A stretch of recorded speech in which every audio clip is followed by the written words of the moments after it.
So that also goes, but that doesn't go in the middle. That goes straight to our original mind. That's why we have to heart wash ourselves every day, right? With Hundoke.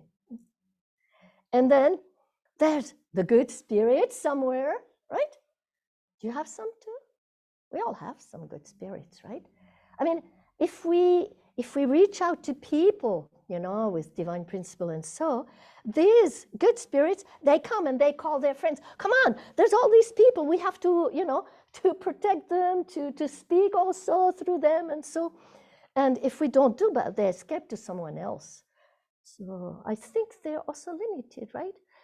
The only thing that is unlimited, what is it?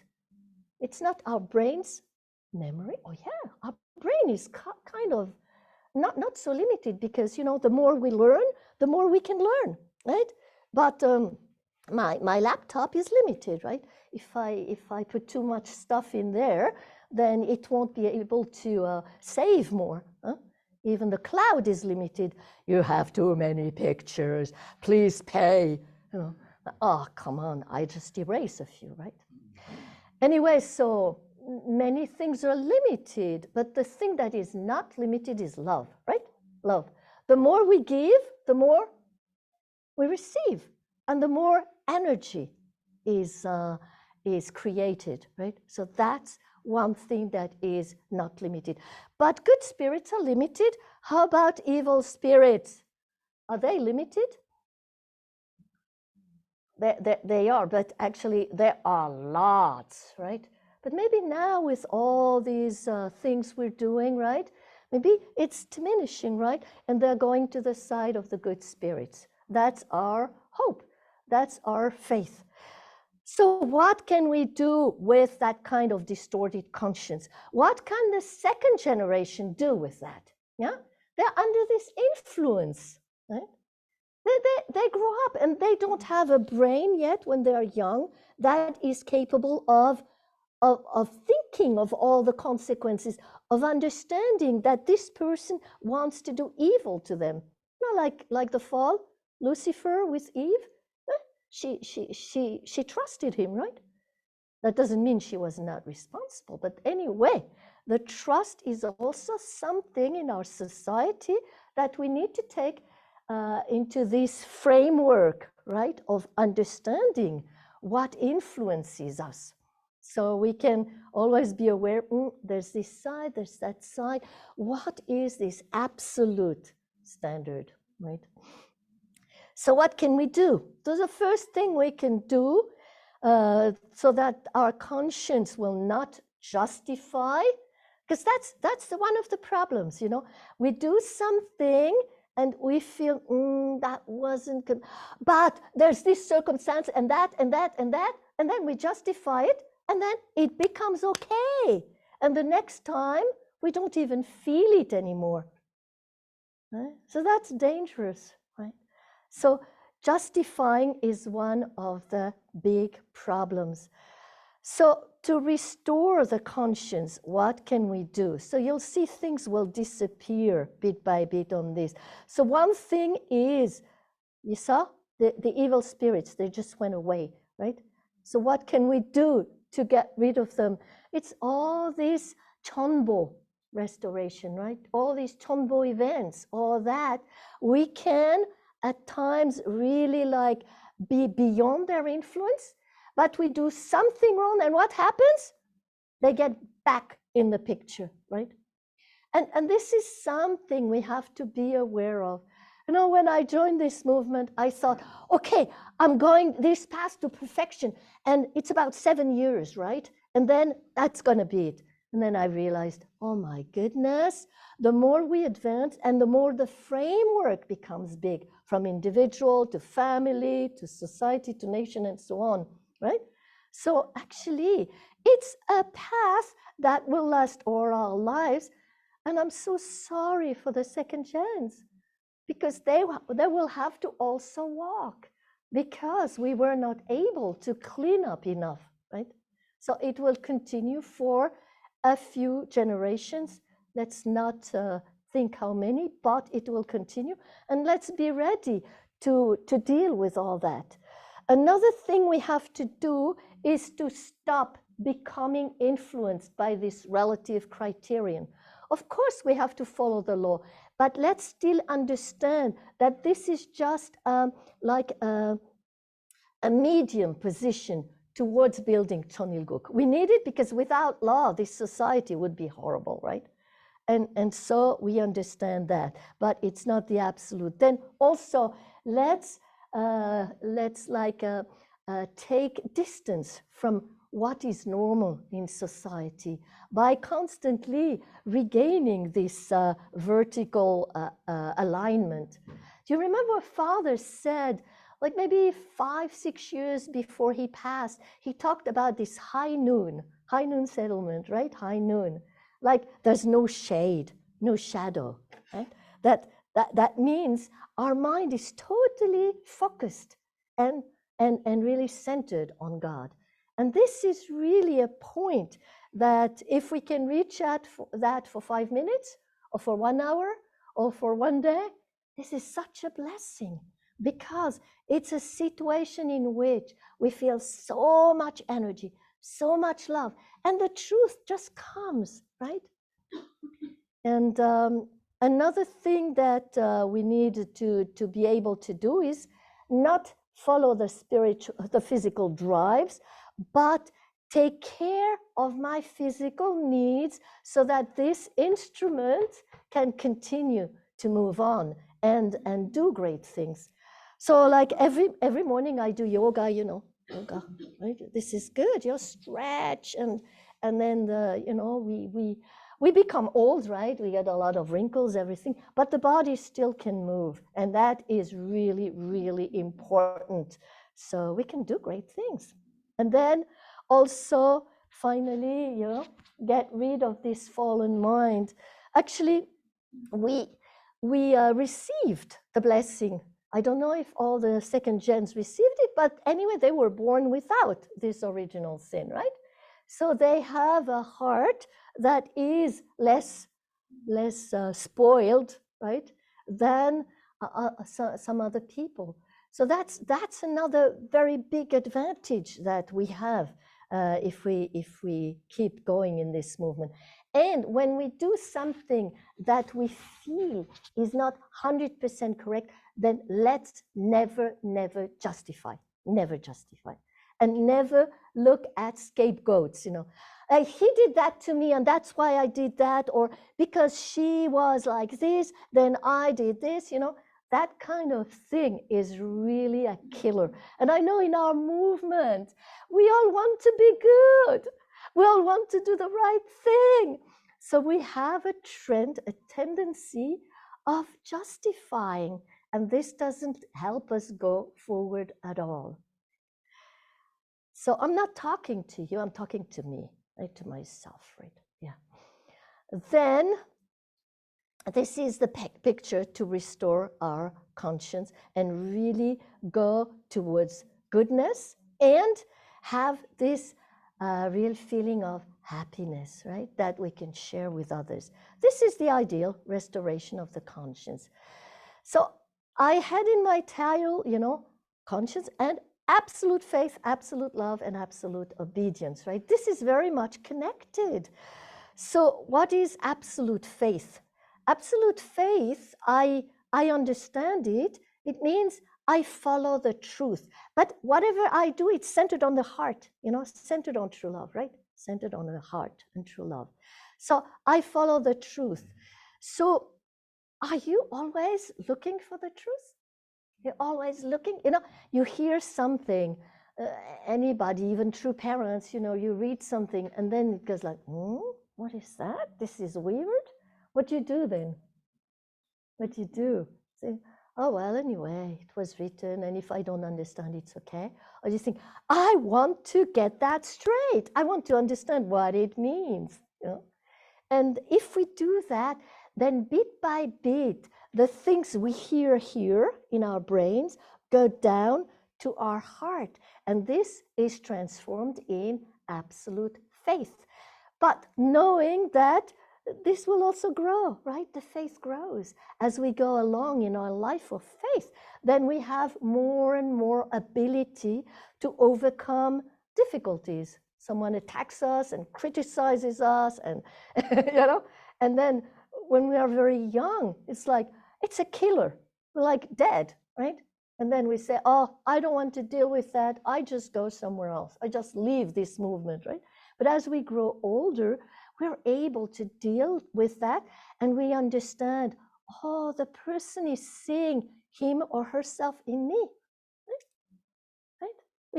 We can say, oh, that's a good point. Yes, that's true. I'm like that. I have to change. So this ability to use the brain, to use the intelligence, to use the intellect, to deal with things is really connected to our faith. And if second gens come and question something in olden times, probably you don't have this problem here, but in olden times, they would be made to shut. You just have to believe.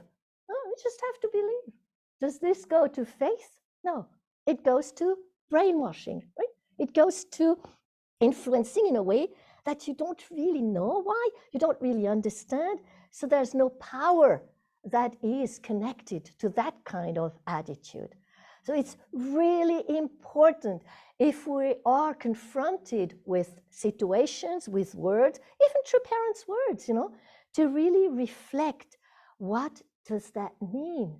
And by the way, I speak Korean, right? Because I lived in Korea. And when I was translating this world, not world scripture, well, sometimes also world scripture, but also Cheomseongyang, I realized that actually things in English were strange, because we translate from English, right? It's easier than from Korean. So I go from Korean to English, from English to our languages. And then some things we think, this is weird. If we don't question it, what happens? We just translate it and there's a wrong message given out. So I had to go back to the original, Korean, and I thought, but that's very different, right?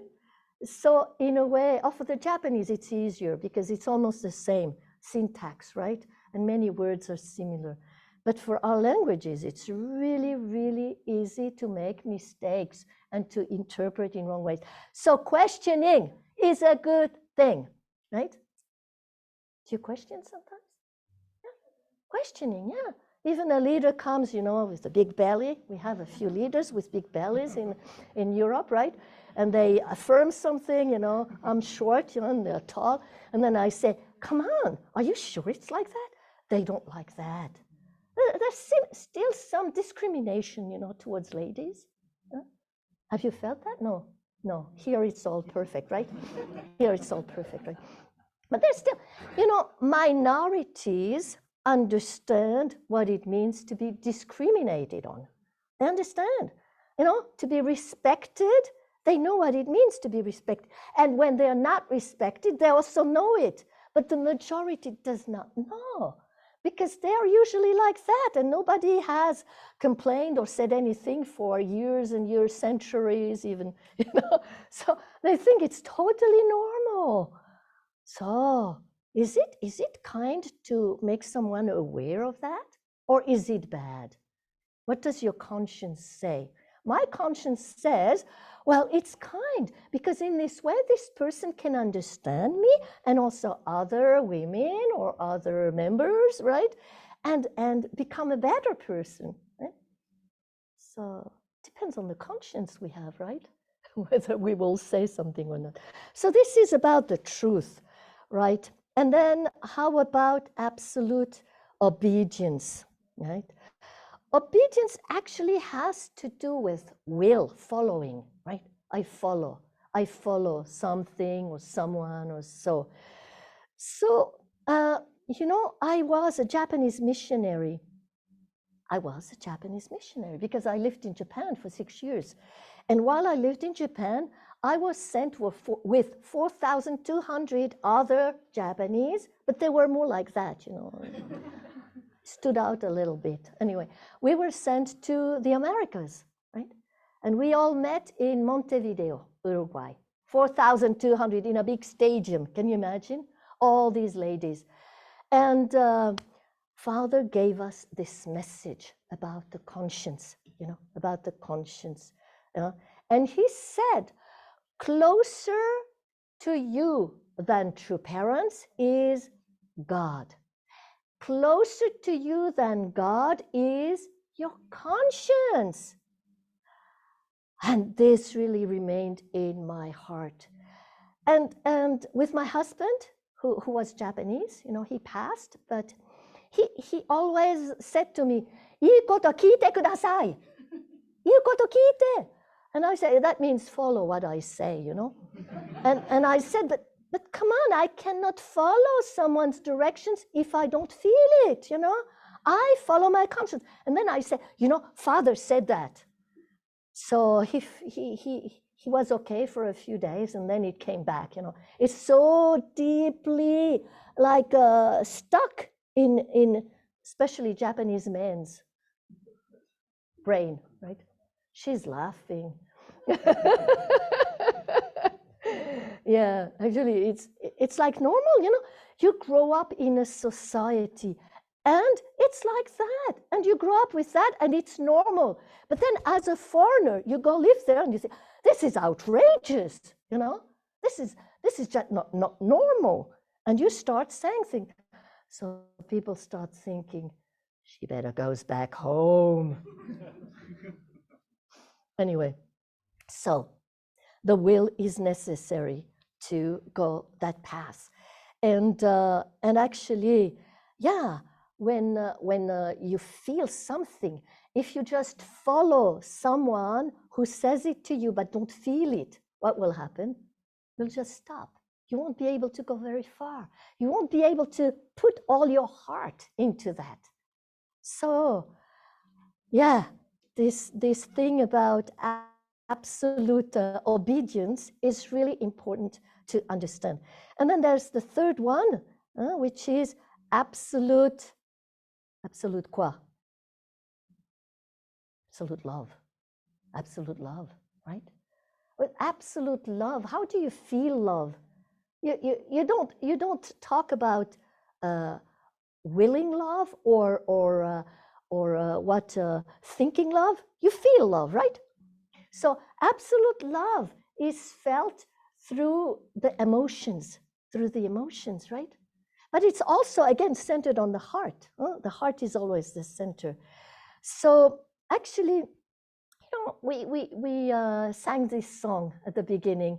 We are the world, right? And this is such a wonderful song. It's a song of love. It's a song of sharing with everyone.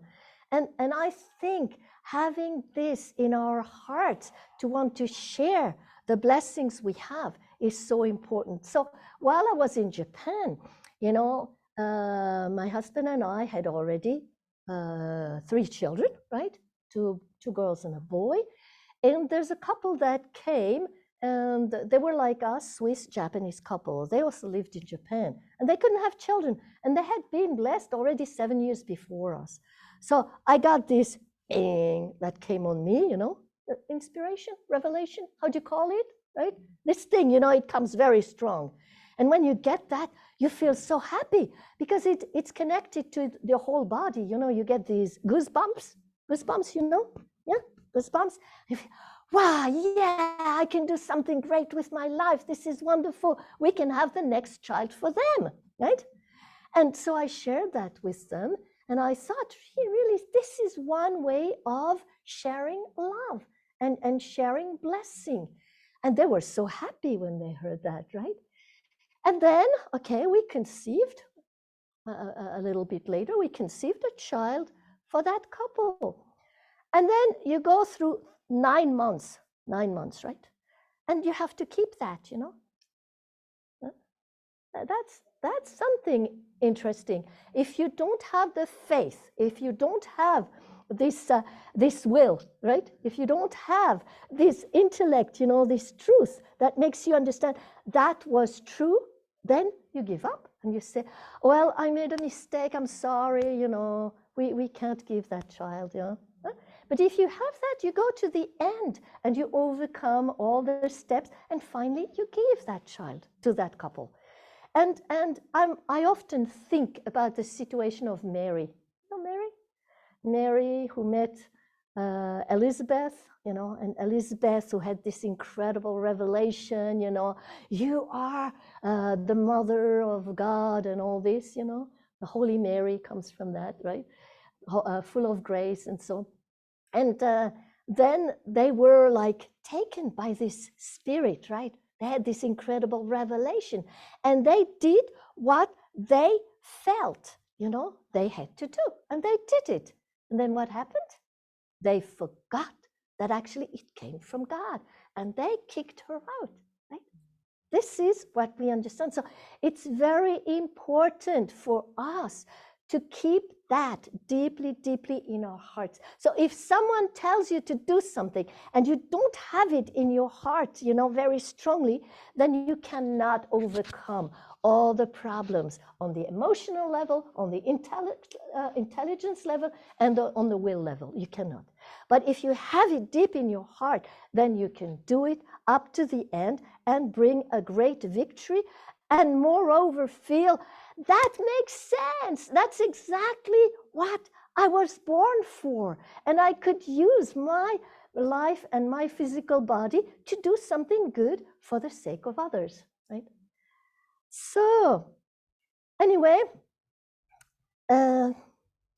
what I'm doing now, I mean, that's what I've been doing for the past, 40 years, right? It's to share the truth with people who are ready to hear. So we've had many, many discussions also in Australia. I was witnessing on the streets, right? Then I went to the US, and there I did seminary. And after 2 years, we were witnessing to pastors, ministers, right, in the religious field, and invited them to these interreligious conferences for clergy, ICC, interreligious conferences for clergy. And we invited them to come to Japan first. At the beginning, it was also Japan included. Then it was only Korea after a few months. So Japan and then Korea, right?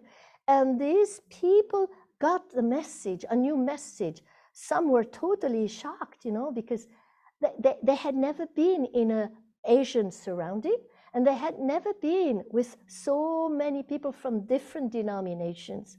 I don't know if you've lived in the States, but sometimes it's shocking. You have a church, that has a long name of something with God, whatever name. And then you go there on a Sunday service, and then they preach, all these other churches are bad. They are the only good one.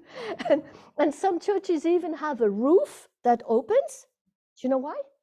Because for rapture, one day Jesus will come in the clouds. So they open the roof and they can just go up. And for me, it was totally shocking. I'm rather rational. I'm also spiritual, but also rational. But how can these people believe things like that? And actually, they saw no hope in the world, right? They saw no hope. Even in their congregations, they saw no hope, even in themselves, right? So the only way to have hope is to believe that something from outside will happen and save them. That's the reality. So I felt sorry, but anyway, we did these conferences and educated thousands of people, invited them, everything paid, And yeah, now in America, there is some foundation, right? There is some foundation. But still, for those people to really support us, it's another step, right? So many were really criticized by their congregation then, if they brought a new message, or if all at once they made links with another church, right? Everyone wants to keep this insurance. I am with these people only among the chosen people. The rest, we don't care. Right? There's this very, very selfish trend in Christianity still today. Right? So what I do now is really, I invest myself for UPF, because I realize Mother asked us to do what? What did Mother ask us to do? To reach out to 1/3, right? 1/3. Yeah, 1, 2, 3. So one part of these 3 should be people who understand what? Who understand that God is our heavenly parent, right? She didn't say they have to join this movement. How can we take care of so many people? It's impossible. She said they have to understand God as our heavenly parent. Because what is the consequence of understanding God as our heavenly parent? The consequence is that we are reminded that we are one world family, one human family, right? And this is the most basic and first principle of UPF, right? We have these universal principles. And in this training that I've been giving now for I don't know, 14 years or something, you know, from the beginning of these interreligious international conferences, you know, what was it? No. It's before UPF. We had another interreligious and international and interreligious Association for World Peace, right? Federation for World Peace. So it started with that, you know, all these very important universal principles that everybody from any culture and any tradition and any religion can relate to, because it is also contained in their own culture and religion. So I realized going through that kind of understanding opens people's hearts and minds to want to know more. But even if they don't want to know more, to cooperate with us, right? These universal principles. So I started with that, and I started putting that, you know, the whole training for ambassadors for peace in a one-day seminar where they hear more deeply about, you know, the connection between religion and science, where they hear about the dual characteristics, about giving and receiving, all these things, and with many quotes from different religions. And actually Betty, she transformed that into a Hungarian, you know, UPF training for ambassadors for peace. So she's doing that also to give more and more people the opportunity to become people who have this basic understanding of the universal principles. And so the first one is that. The second universal principle is about the fact that we all have a body, but actually we are not the body, right? There's many people who still think they are their body, right? And when they die, then that's it, right? But we know our body is there to become like the vehicle, the car or the plane, right? Depending on how fast we go. The body can become the plane for our spirit, right? So we have obviously to take care of that body, but we also have to take care of our spiritual aspirations. We all have this desire for love, for truth, for goodness. We all have this spiritual desire to do God's will, right? Because we are unificationists. Right? So we have that deeply in our hearts, in our minds, everywhere we have that. So when we do something connected to that, we feel spiritually great and we get energy. Does it happen to you to just stay at home like for one day or for a few days and just not meet anyone and just do things by yourself? How do you feel on the energy level? How do you feel on the energy level? Right. Unless you are connected with other people on Skype or on Zoom or so, then it's okay, because during the pandemic that was the case, right? But actually, human beings who are just with themselves, what happens? My problem, I have this problem, it's so big, you know, and then cannot even go out because of that problem. Oh, I'm ashamed, like we read, you know, at the very beginning, I'm ashamed to show myself so bad, you know. And then it goes worse and worse. And what is the conclusion of that? It's depression. How many people go into depression? only because at one stage we heard perfection is here and I'm here. But actually, I want to be here, right? And I have to prove to others that I'm here. So what do we start doing? We start becoming hypocritical, right? It's like in the Catholic Church. You should do this and this, but anyway, everybody does something else, so it's okay. So the churches become empty, right, in that sense. So it's really important to see, hey, I'll never reach that point, because that point is this tremendous love, like true parents' love for all humankind. So maybe I'll reach some level of it, maybe. But anyway, the point is to keep going on that path and to see that we all have our own limitations, but we all also have our own strengths, strengths and weaknesses, So everybody, so working together, we can do great things. So we have to be aware that we cannot put that aside, and that to be really happy, we need to connect both, taking care of ourselves, but also taking care of our spiritual aspirations and spreading that out. Because otherwise, what happens if we don't have that? Then we can't be happy. I had everything when I was in Switzerland, young. I had studied, I got master's degree. Wow, yeah, I'm the first in the family, great, And then I worked for 2 years.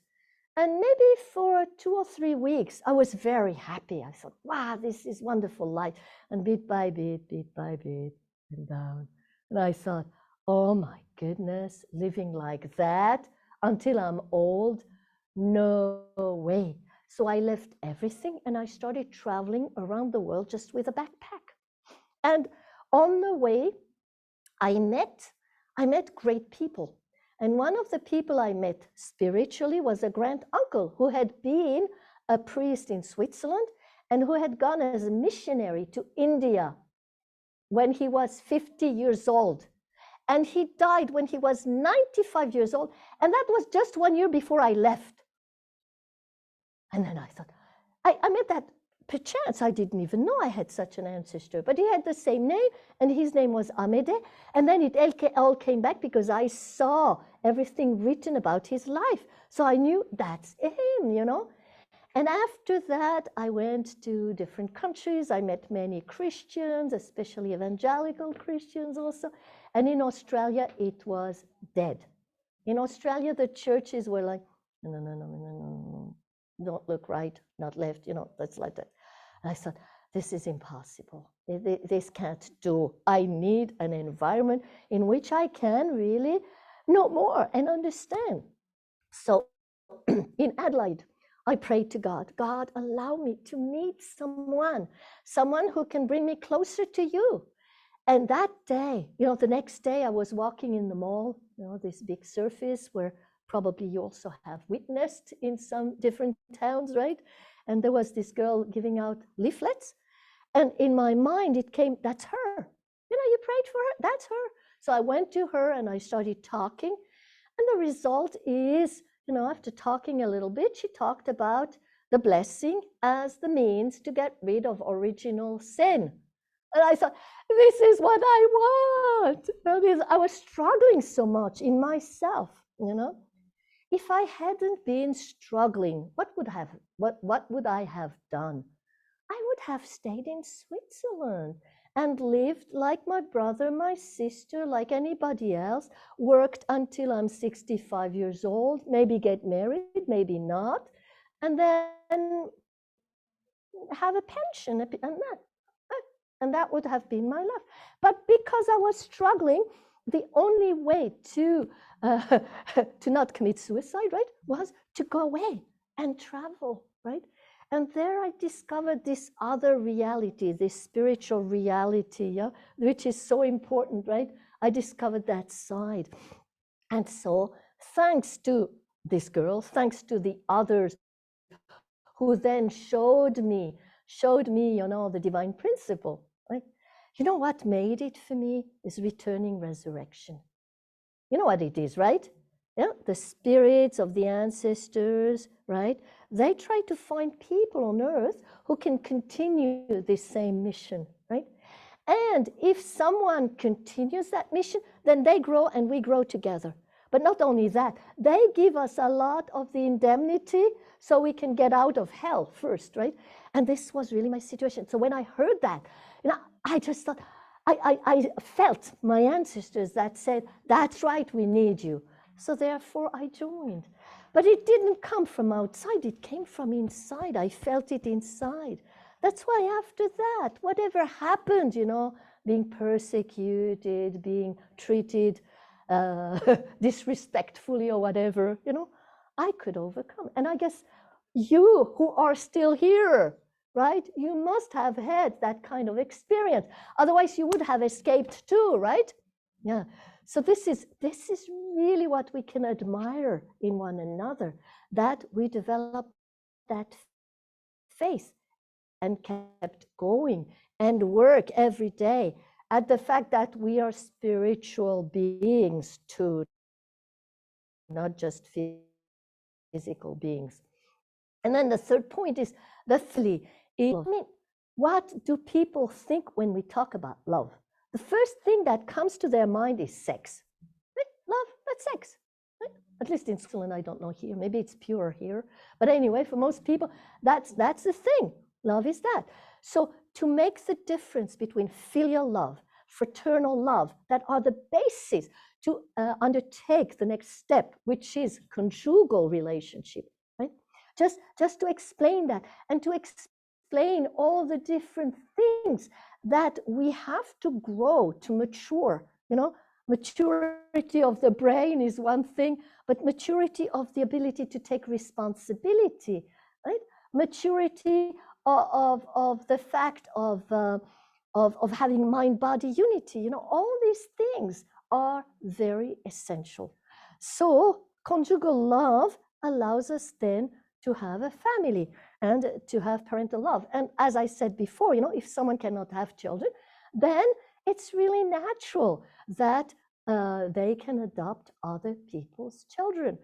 Some people can have as many children as they want, right? But they don't want any more. So they could have at least one for another couple, right? Which is really like, that reminds us of God giving his only begotten son, Jesus, right?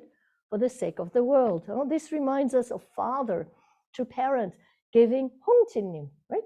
For something great to open up, for a new providential step to be able to be undertaken. Right? Then the next is living for the sake of others. I'm just giving like an overview, right, of these 5 points, and I'm just giving insights of my life, and so it just comes to my mind.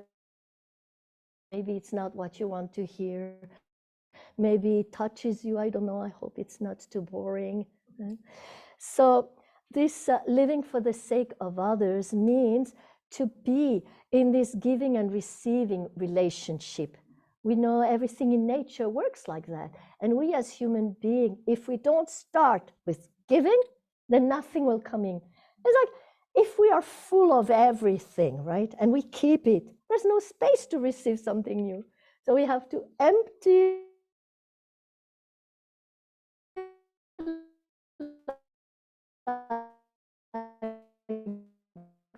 lungs have to, in order to breathe in again. Who have suffered in a war or because they were very poor, right? They have children.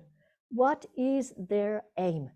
My children will not have to suffer like I did. I will give everything to my children so they are happy, successful in society. They become someone.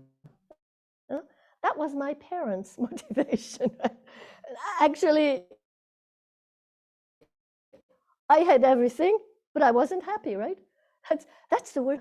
If I buy myself this beautiful car, I'll be happy, because my value will go up. Right? So I'll be happy. So if you have something, then you strive to get that. But if you have everything and you're still not happy, what do you do? And that's the case of many, many people in this world. They know buying things doesn't make them happy after a while, right? So what? And that's exactly living for the sake of others, doing things with others. This creates energy and happiness. We know that, giving and receiving, right? So the best way to educate our children is by doing it naturally in a family. When I joined this movement, you know, I wasn't 5 or 6 years old, right? I was already an adult. Most other people were younger than me. They were like 19, 20, right? And I was 27, right? So, and they were the ones who were leading the center, and I was there thinking, they don't know anything. But actually, I knew if I go back to where I was, I wouldn't be able to be happy either. So actually, in my family, we've always done activities since the children were very small. I lived in Korea with my daughter until she was 2. And I had her on my back, and I was knocking at doors to get the subscription for the Segeilbo. You know Segeilbo? That's this newspaper in Korea. That was our mission, you know, after the blessing, 3 years in Korea for Segeilbo pedal, right? And so we were getting subscriptions, and this little one was the miracle. She made the difference because, oh, this Korean, oh, 예뻐, oh, 인형 같대. She looks like a girl, like a doll, you know. Everybody, and so it opened their minds and hearts, you know. And same in Japan, same in Japan. So we always had activities with the children, So that was normal for them. It was normal for them to have people at home, you know, with so many people from Africa, so many ambassadors for peace from Africa when I came back to Switzerland, you know. And because they were the people who were spiritually open and who wanted to know more, right? So they got used to that, and somehow having all kinds of people come to our house, eating together, listening to teachings and sharing together on topics really opened our hearts to not just knowing we are one family under God, but experiencing it, right? Because that's the whole point. It's knowing is one thing, but experiencing it with your emotions, with your will, with your intellect. This makes a total difference if it's centered on the heart of God, right? So this whole thing also made us understand that we need to cooperate with people from all over, different denominations, different nations, different everything is only possible if we have these universal values that are shared. And they're very simple, you just saw, right? You can just say 5, you know, and already people get really enthusiastic. I remember I was in Honduras once. You know, we pulled a mission country, right? A mission country, and that was after pulling the other mission country in Korea. We pulled another mission country in the world, and for me it was Honduras, right? And then I went there, and I found some very good people, right? And then I met the president of the country, and I was saying these 5 things with other people, and they were so amazed. I was, wow, this is so deep, you know, because that's the miracle. It's not us. It's not just the truth, but it's when we talk that, something happens in their minds and they feel so happy. I was just in Slovenia before and I talked to some people and they were also enthusiastic about that. We all become enthusiastic when we speak divine principle. But if we speak about, is Jesus God or what? Then we create problems, right? If we speak about these theological issues that we have in the divine principle, it creates problem more than give like happiness. That's why it's really important that we speak very universal, basic truths and add our own experiences in what we're saying. It has to be somehow also personal. So this cooperation is especially difficult for religious leaders because everyone has their little garden, right? Do we sometimes have our little garden too? You don't step in my garden. This is my garden, right? Yeah. That sometimes happens, right? Also for us. Yeah. Yeah. The best is, you know, we have a big garden together. Shall we try to make it beautiful, you know, for everyone? That works much better. Cooperating is really the bottom line. Then we work with the UN also for events. I'm also a member of this NGO committee for the freedom of religion or belief, you know, at the UN. So we work with a special rapporteur on this freedom of religion or belief. And then this main point now is this education for ambassadors for peace. And it's a course that we do from 9 to 3, right? With 12 sessions, short sessions, like 10 minutes, explaining something, and then questions. And then again, 10 minutes, and then questions. And then they have discussion groups on Zoom and in presence, right? The two. So, and then in English and in French. So I speak French. My son-in-law, Thomas, he translates into English, and then he speaks one in English, and I translate into French. And Melanie, my little one, right, she does the technique, which is quite difficult to make these small breakout rooms and change the language and everything. So, but actually many people come. This is just one picture of people who participated to one of those, you know, on Zoom and in presence, right? And those who participate in presence, they receive their certificate then, and the ones on Zoom, they have to answer the 33 questions and send them to me, and then I check them, and then I send them the certificate if the answers are somehow also connected to what we talked. But they can be personal answers. And then we have further education for ambassadors for peace. For example, one that is on human rights and universal principles and the conscience. I often put the conscience in because I feel this is the bottom line, right? The conscience. But human rights is a very topic that is very important. And we compare, you know, what is written in the Human Rights Declaration and in the universal principles, you know, and we check that out. So it's interesting. And then we also have this program once a month. Oh, I can't move too much here. Once a month with friends, where we invite people. Also, we do it sometimes in Geneva, you know, but it's on Zoom as well.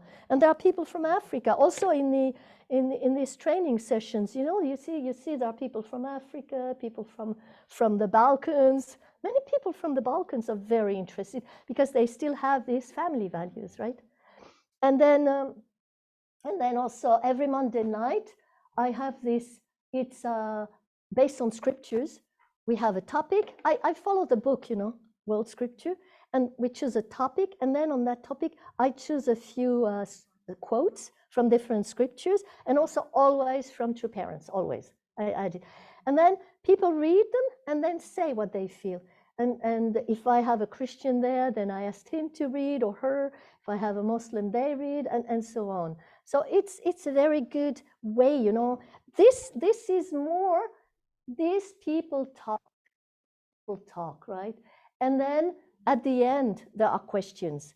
But in this one, it's very interactive. So we read a quote and then we discuss, you know, and we try to understand the different quotes, how sometimes there are things that are present in the African traditional religion that other religions didn't mention.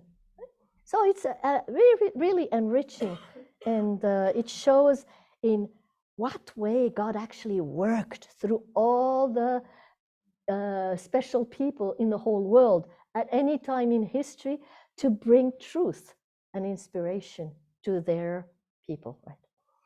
And this is my family. This is my family here. Yeah. Maybe some people have come to our houses. I know quite a few came, but they were small, right? They were still small, like 10 years ago or something.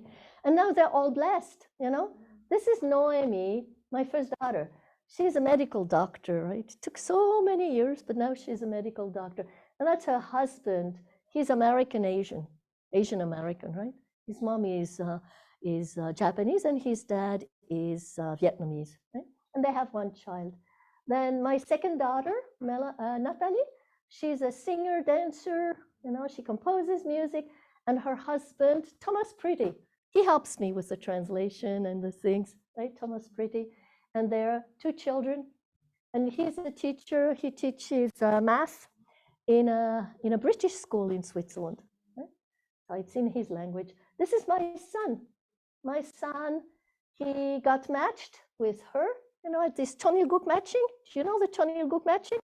When they were holding the thumbs like that, and then they mixed, and then the girl chose the man, right? The girl chose, right? So Emmy, my son, right?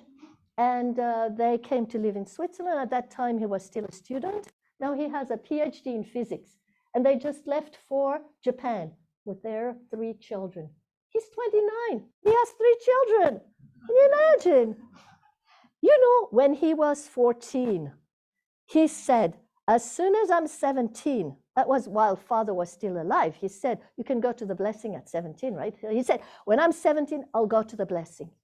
Can you imagine? He had to write a letter to his high school motivating that he was going to go and find his wife in Korea. And they gave him a leave, you know?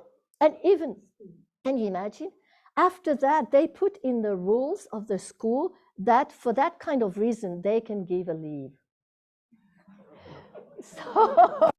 So she chose him. He was 17, she was 20. So she was kind of shocked because he was like her little brother, right? And then she came to Switzerland a little later, and she was crying, you know, I can't love him. Oh, I can understand that you can't love him, but anyway, you chose him. So, and then bit by bit, things started to happen. You know, this little spark. At one stage, the spark happened. So when a spark happens, what can you do, right? Yeah. So, and oh yeah, here, my little one, Melanie. Many of you know her, right? Melanie. She just finished her master's in international relations, and she is working now for the Swiss Department of Foreign Affairs for 1 year, right? They never hire for longer, right? The first time after their studies. You know, she's there. And her husband is Korean.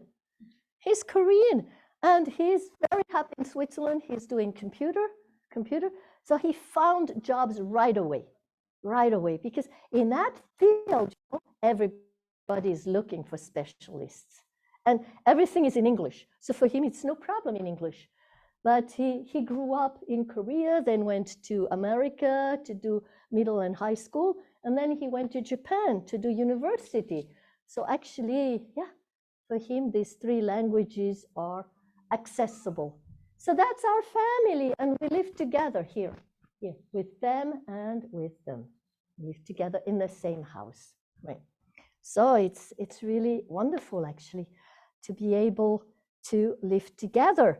And it requires a lot of effort too. Can you imagine? Am I being too long? It's okay? You still want to listen? Yeah? It's not boring? No? Okay. Then I continue a little bit, huh? So, actually, what was I saying? What was I saying? I don't remember. Anyway, let's pass to... Huh? Living together as a family. Yes. Oh, this is wonderful. And at the same time, it's very challenging. But if you know you want to keep growing, then whatever comes is like an opportunity to overcome some limits. You know, some limits, right? Yeah. So I remember when she came to Switzerland, I'm just telling you stories, right? She came to Switzerland and my husband was still alive and they lived with us, right?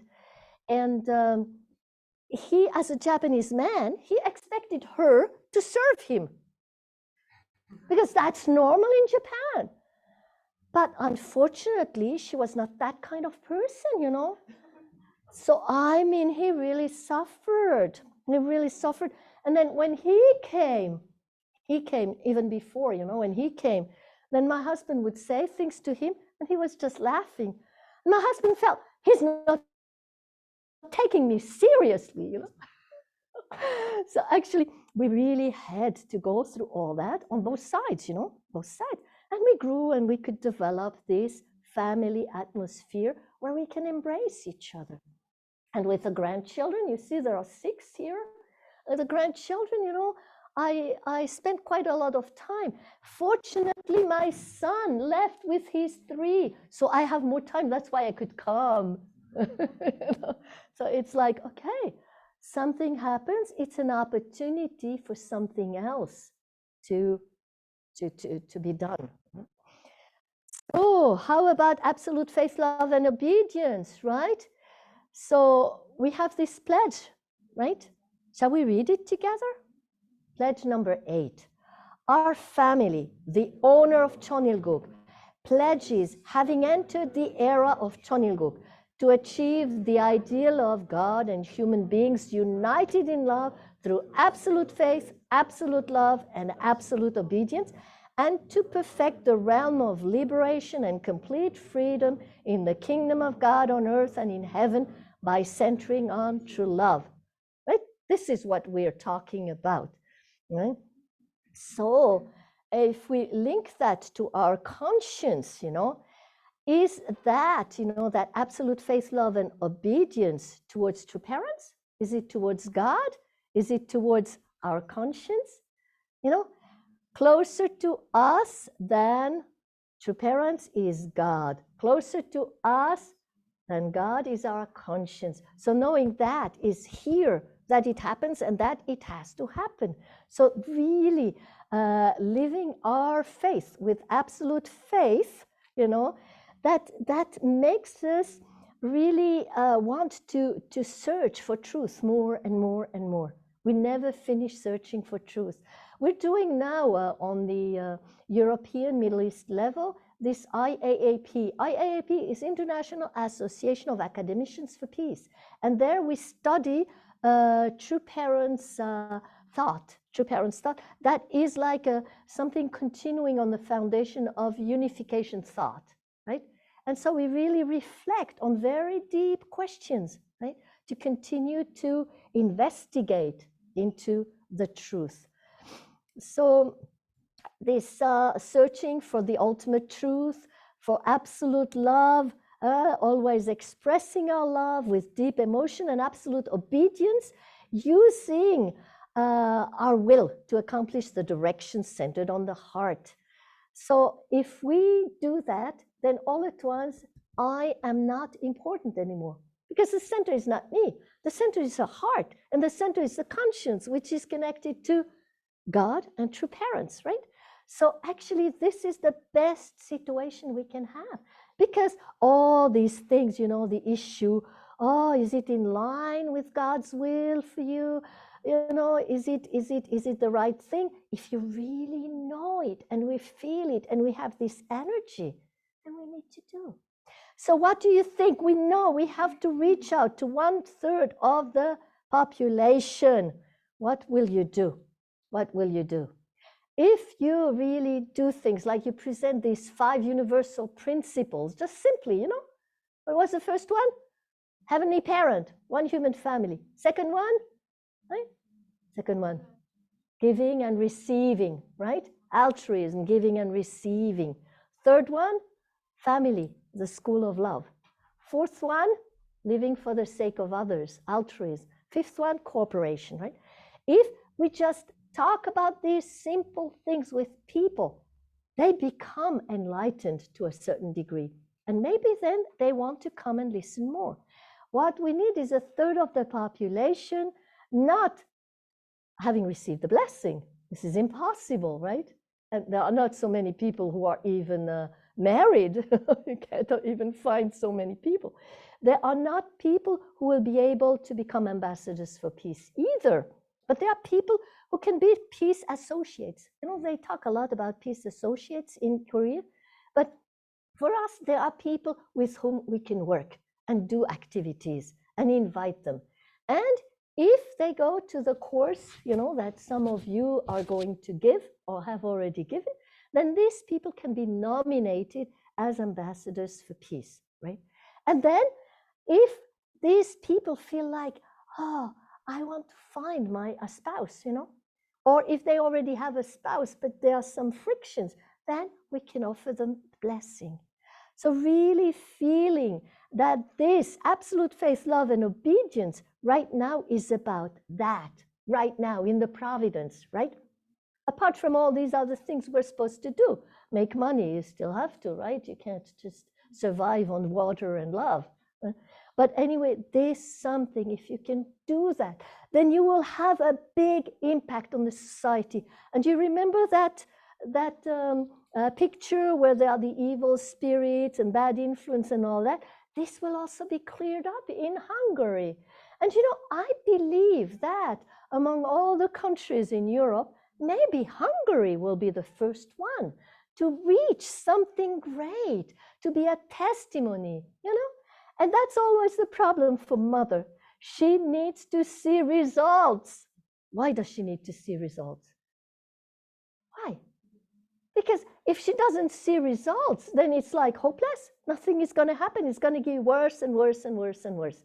So we need to give results, not any kind of results of how many thousands of couples were blessed if they were not blessed, or if they just drank some wine without knowing it, but really people who understand that God is our heavenly parent and we are all one human family centered on this heavenly parent. So, and we get full of energy and happiness together. So can we do that? Yeah? Are you going to organize things and do it with Betty and do it with the national leader, with the Women's Federation leader, with the YSP leader, you know, everybody? Because that's the only way. If we just work old people together, do we attract young people? No. If we only work young people together, can we attract, you know, people of society that have accomplished things on the political or religious level? It's difficult, right? So working together shows really like a 3-generation family, right? Where all people are pulling at the same string and fulfilling this vision of 1/3 of the Hungarian population being filled with this understanding. We are all heavenly parents, sons and daughters, so we don't need to prove our value. We all have this infinite value, right? We too, and them too. Thank you very much. And I will close with a prayer. Our most beloved heavenly parent, we're so grateful that we have you, that we have our true parents who have shown us the way, who are the models for all of us, our true parents who have never given up. And in that, they resemble you the most deeply because you have never given up on humanity. It's your deepest, deepest desire to have all human beings live with you and feel your love, feel your presence, and be happy. And the reality is so different.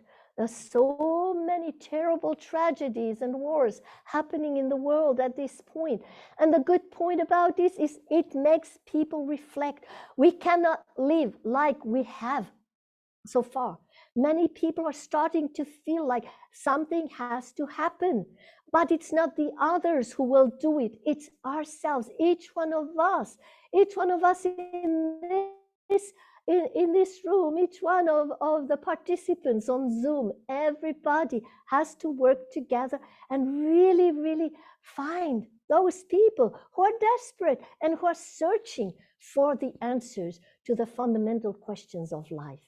We thank you, Heavenly Parent, for allowing us to spend this time together. We pray you may really work with each one of us, that we may clear some questions, some differences, some difficulties, and can start the week with a total new heart, open heart, and absolute determination to do better and to fulfill something